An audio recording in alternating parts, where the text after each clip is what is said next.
Guys, good evening. Hinaot nga na kamo sa mayong panglawas o padayon nga nagtan-aw sa akong storytelling sa akong kinabuhi. Anya na kita guys sa ikaapat kahutong sa akong istorya sa kinabuhi. O hinaot nga inyong sundan ang akong kagahapon. Din sa akong YouTube channel o sa FB page Dugong Barbon. Okay guys, dito maglangan ato nang sugdan ang ikaapat kahugna ning atong sugilanon sa kinabuhi ni RL.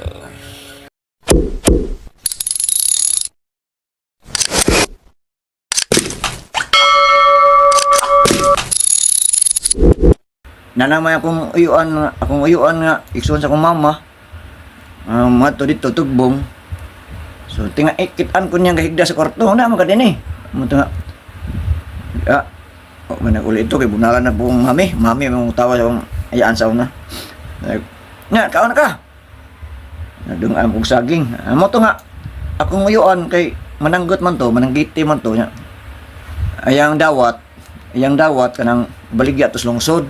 Ang tawag naman na ibubo ang tawag naman dito sa buhol ang termino sa pagmaligya. Adto niya ibubo sa lungsod ang tuba niyang hapon. So kay layas man ko di wala kong ulis balay. Andito gyapon ko pag ulis ang uyuan gikan ng baligya tuba bubo nakadalag isda. Ingon siya nga lutuan niyo kay sudanon. Muna nga napin ako ang usa ka no igsuon sa kong kuan ba akong ayan pa nga magulang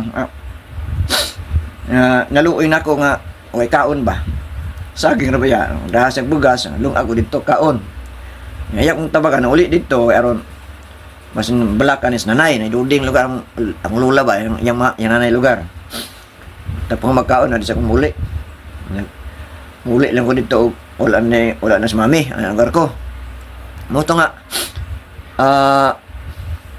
pag gabi na paghapon ni uli man sa dito kuan lagi pag gabi dito may ko natulog ya po sa Lagkaw ni uli man sa dito sa ibabaw sentro so di agi po ko natulog sa Lagkaw nya pagkagbuntag nagdala og pamahaw akong ayuan iyang ko yung nang uli dito kay imong mami nitugbong imurang sinanay rito nabilin mo to nga uli ko sa pag uli na ako dito human ako kaon kay dadaan mo ko sa akong uyuan og pagkaon akong lula ngutan ako nanay may akong tawag di man lula nay ano sa ato mo uli mami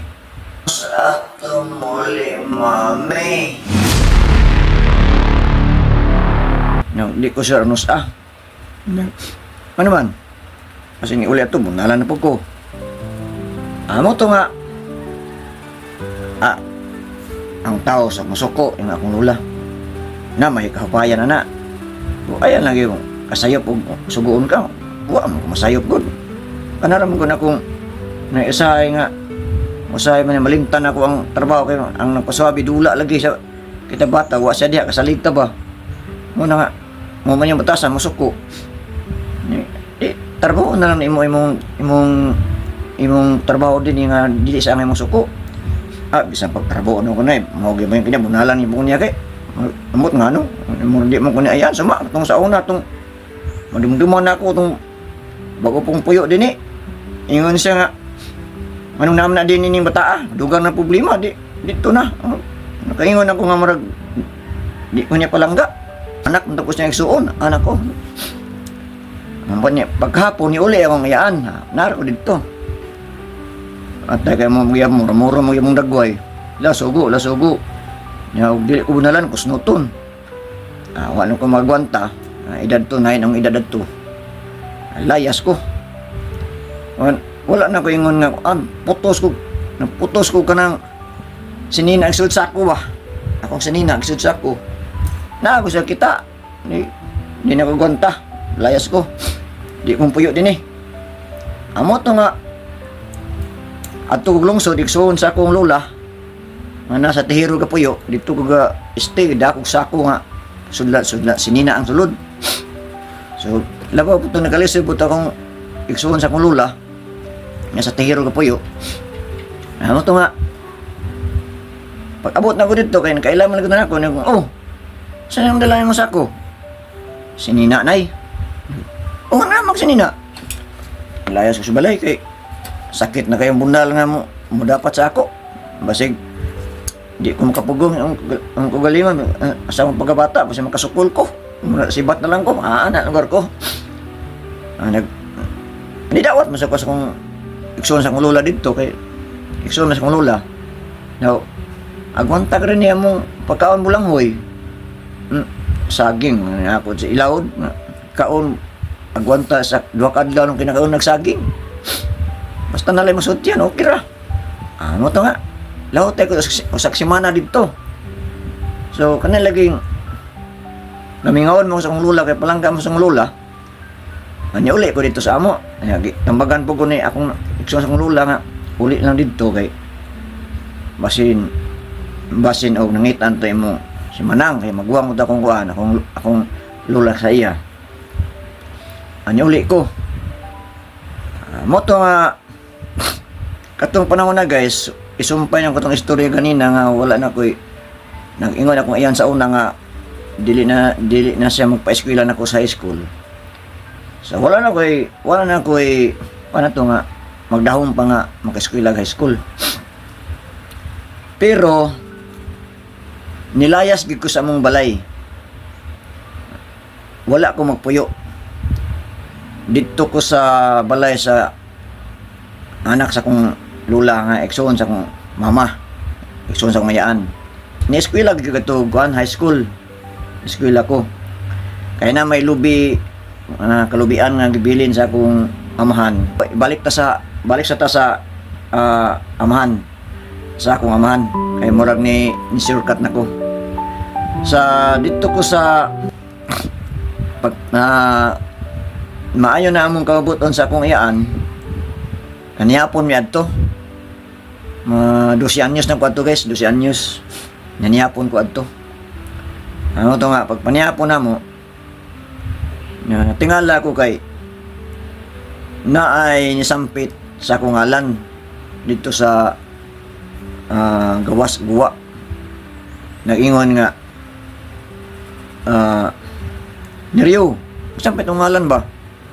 Pagpanihapo na mo tulor mo ako kay patay naman kong lolo ato kanya ako dayo ang kuhan gibali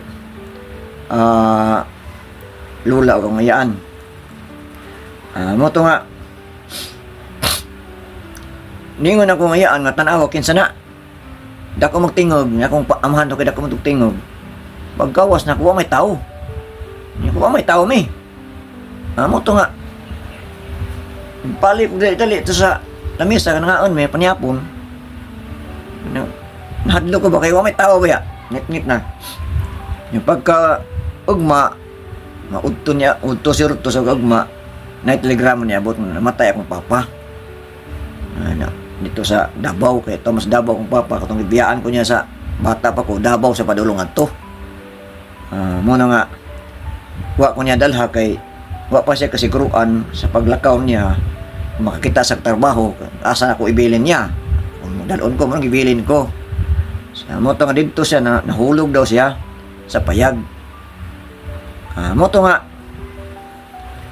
ningadto mi didto uban ang uyaan di feeling close pud mi ang uyaan siyempre bisan unsa ka kastigado na to pagkauban mas pamilya mga kuan gina pero pag-abot dito sa Davao nakita na ko akong amahan nga gahigda na nga wala na ikuan ba kanang di na makabarog ba kay nahulog na sa payag nga yang gi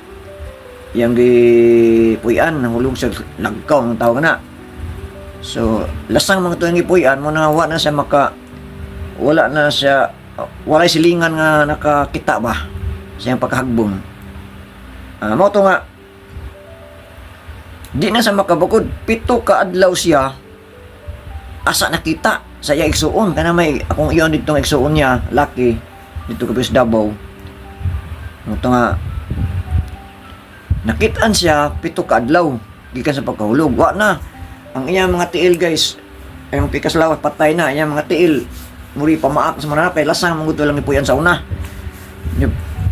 Pamaak niyang tiil ang dahan ng samad ba nga paak sa mananap. Kay 7 ka adlaw ba niya, wa di na sa maka lihok yung lawas kay ang pikas lawas patay, ang pikas lawas na ana kanang gibali mo pay makaistorya na pag na tiil wa na.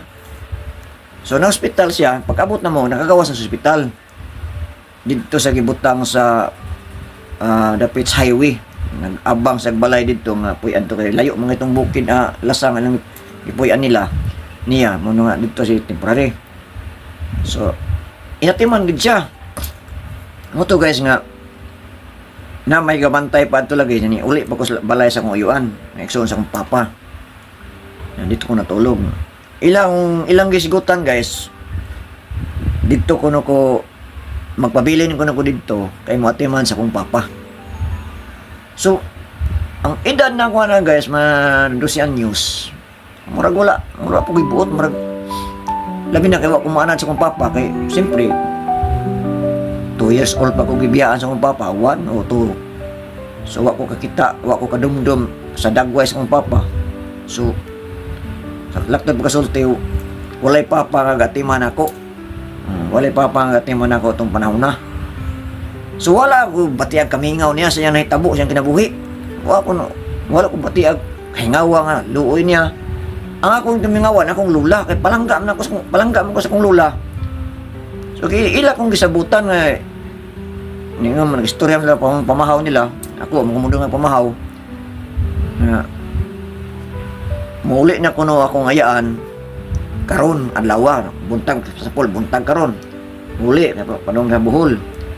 Na ako ko na ibilin ay magbantay. So pagkaibaw na ko nga ibilin ko wala na ko maglangan. Naghipos kong sanina, una akong baklay pa nung to sa highway. Pulang lupa mong tawag itong highway, pa sakyan bus pa nung sa Butuan. Amo to nga, una ko, kamul sa pangaon, hinahinay lang ko, marag hipi-hipi, pa di ko makita. Kung makita ko, asikwati, kagayaan, grabe ko to. Pero ako mahadlag, sa pagbahalag, bula-buna lang ako dito sa highway, basta kay muli, uban ko niya muli. Ako may plate bata pa sa una, may plate pa. 12 anyos, may plate sa una, bata. Ang kamayon po nga tao, niwang. Ano to nga? Pag-abot, huwat ko nito sa Punalupa. Pag-abot nito, kasapan ko. Kusnot niya kong kilid. Wapo niya bunali, kanya mga tao. Ano to nga? Anong mabilin nga? Ipati, kasi mga timo si mamahan. Wala kong tingog-tingog. Wala kong tingog-tingog. Tingog pa ka. Kaya pa hinangda mo tingog ka.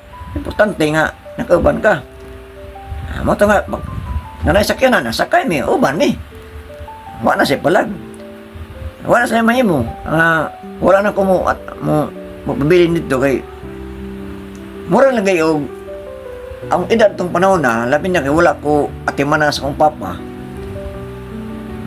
Mura awa ko'y kaluoy ba nga tanaw sa iya ba? Kay kung nahitabo pa nga, nag-edad na ko 20 anyos o 15 ba, 17 pataas.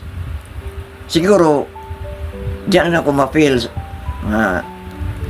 pagkuhan sa amahan. Wala man na ma-feel na ko itong panahon na mingawon ko niya, naluoy ko niya, wala. So, pag abot mo sa puhol, wala si mana, telegrama, Patricio patay. Patricio nga lang itong papa, pero damo ko. Wala may mga tugdabo pagkamatay, wala na. Wala sa mga to. Siyempre, labor po ko mga to. Sunod tuig, hangtod sa sunod tuig, na malagi gibilin akong kabilin sa akong amahan, kalubihan, mo tayo akong kalingawan o harvest para igasto eskwela. Ya kanay wa naman kumusaka sa mong balay kay mo lagi na si city na akong edad guys na nag-eskwela di city mo to nga dito ko Saka sa igsoon sa akong mama. Nya karon, eskwela ko. Barato mang tuition sa una guys. 11 pesos. High school, first year high school. Di ko malimot 11 pesos.